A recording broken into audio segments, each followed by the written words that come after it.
श्री स्वामी समर्थ. येणाऱ्या 22 तारखेला 11:10 पिठोरी अमावस्याला आरंभ होणार आहे. 23 तारखेला 11-11:30 वाजेपर्यंत हे अमावस्याचा काळ राहणार आहे.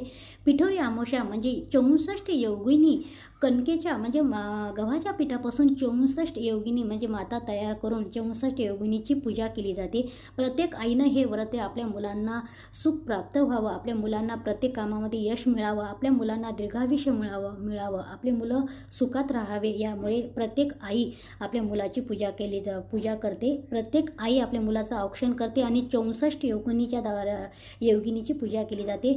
शिव आणि शक्तीच्या द्वारे ह्या 8 योगिनीची दिव्य स्थापना झालेली आहे.